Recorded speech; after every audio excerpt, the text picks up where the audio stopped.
welcome to my channel Homemade. Hello, ഇന്നത്തെ recipe എന്താണെന്നറിയാവോ? നമ്മുടെ മലയാളികളുടെ ട്രഡീഷണൽ ആയിട്ടുള്ള ഒരു കറിയാണ് ചേമ്പ് മുളകശ്യം. ഇത് ഇപ്പോഴത്തെ തലമുറയ്ക്ക് അധികം അറിയുമോ എന്ന് എനിക്കറിയില്ല. എൻ്റെ വീട്ടിൽ ഇത് എപ്പോഴും ഉണ്ടാക്കുമായിരുന്നു. അച്ഛന് ഭയങ്കര ഇഷ്ടമാണ്, അതുകൊണ്ട് അമ്മ എപ്പോഴും ഉണ്ടാക്കുന്നൊരു കറിയാണ്. വളരെ എളുപ്പം നമുക്ക് ഉണ്ടാക്കാവുന്ന, ചോറിൻ്റെ കൂടെ കഴിക്കാൻ പറ്റിയ ഒരു നല്ല കറിയാണ് ചേമ്പ് മുളകശ്യം. അപ്പോൾ ഇതെങ്ങനെയാണ് ഉണ്ടാക്കുന്നതെന്ന് നമുക്ക് നോക്കാം.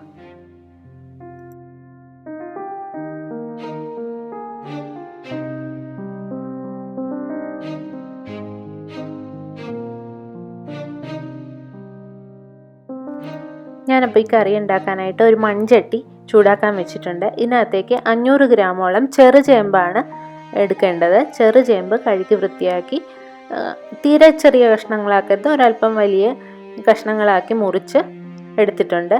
ഇതിനകത്തേക്ക് ഒരു 1/2 ടീസ്പൂണോളം മഞ്ഞൾപ്പൊടി, 2-3 പച്ചമുളക് ഇതും കൂടെ ചേർക്കുക. പിന്നെ അത് മുങ്ങിക്കിടക്കാൻ മാത്രം ഉള്ള വെള്ളം ഒഴിച്ചു കൊടുക്കണം. നമുക്ക് ഈ ചേമ്പ് വേവിക്കാനായിട്ടാണ്. അതിന് മൂടിക്കിടക്കാനുള്ള ചേമ്പിൻ്റെ ലെവലിനും തൊട്ട് മേളിൽ നിൽക്കുന്നവരെയുള്ള വെള്ളം ഒഴിച്ചു കൊടുക്കണം. ഇനി എളുപ്പ വഴിക്കാണെങ്കിൽ ഇത് കുക്കറിലൊന്ന് വേവിച്ചാലും മതി. എന്നാലും എനിക്ക് അതിനേക്കാൾ ഇഷ്ടം ഇങ്ങനെ ചട്ടിയിൽ വേവിച്ചെടുക്കുന്നതാണ്.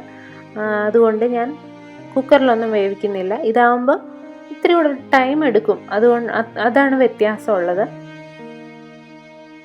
കുറച്ച് നേരം എടുക്കും ഈ ചേമ്പൊന്ന് വെന്ത് വരാനായിട്ട്.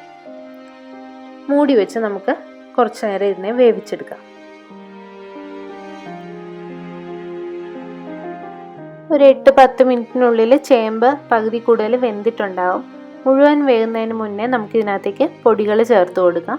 ഇടയ്ക്കൊന്ന് തുറന്ന് നോക്കണം. ചേമ്പിൻ്റെ പീസ് ഒന്ന് കുത്തി നോക്കിയാൽ അറിയാം, ചെറുതായിട്ട് പൊടിഞ്ഞു വരുന്നുണ്ടെങ്കിൽ അത് വേകാറായിട്ടുണ്ട്. അപ്പോൾ ഈ ഒരു അവസരത്തിൽ നമുക്ക് ഇതിനകത്തേക്ക് ഉപ്പും മുളക് പൊടിയും ചേർത്ത് കൊടുക്കാം. ആവശ്യത്തിന് ഉപ്പ് ചേർക്കുക. പിന്നെ മുളക് പൊടി ഓരോരുത്തരുടെ എരിവിനനുസരിച്ച് ചേർക്കുക. ഞാനിവിടെ മുളക് പൊടി കാശ്മീരി ചില്ലിയാണ് ഉപയോഗിച്ചിരിക്കുന്നത്, അതുകൊണ്ട് ഞാൻ ഇത്തിരി കൂടുതൽ ചേർത്തിട്ടുണ്ട്. 1 ടേബിൾ സ്പൂണോളം ഞാൻ ചേർത്തിട്ടുണ്ട്. എരിവ് കുറച്ച് വേണ്ടവർ അതനുസരിച്ച് കുറച്ച് ഉപയോഗിക്കുക.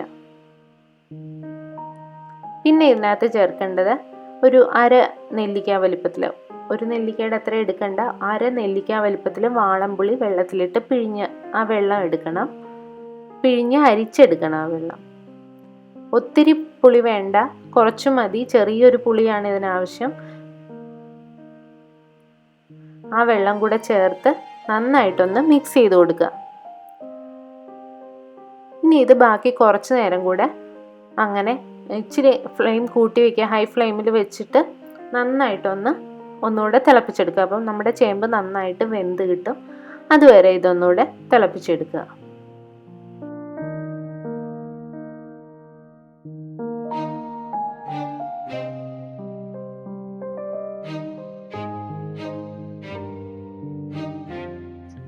ഇപ്പം ഞാനൊരു 5 മിനിറ്റോളം കറി വീണ്ടും തിളപ്പിച്ചിട്ടുണ്ട്. അപ്പോഴേക്കും ചേമ്പെല്ലാം നന്നായിട്ട് വെന്ത് വന്നിട്ടുണ്ട്. ഇത് ലൂസായിട്ടുള്ളൊരു ഗ്രേവിയാണ് ഇതിൻ്റെ. ചേമ്പിന് ഒരു ചെറിയ വഴുവഴുപ്പുണ്ടാവുമല്ലോ, അതുണ്ടാവും. അതല്ലാതെ അങ്ങനെ തിക്കായിട്ടുള്ളൊരു ഗ്രേവിയൊന്നും അല്ല.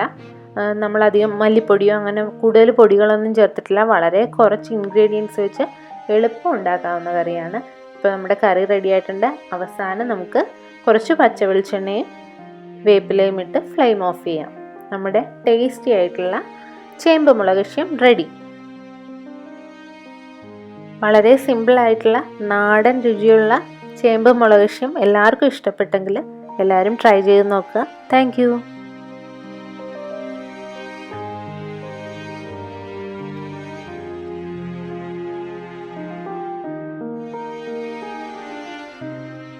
നിങ്ങൾക്ക് എൻ്റെ വീഡിയോ ഇഷ്ടപ്പെട്ടെങ്കിൽ സബ്സ്ക്രൈബ് ചെയ്യാൻ മറക്കല്ലേ. എൻ്റെ പുതിയ വീഡിയോസിൻ്റെ നോട്ടിഫിക്കേഷന് വേണ്ടി ബെൽ ബട്ടൺ ക്ലിക്ക് ചെയ്യണേ.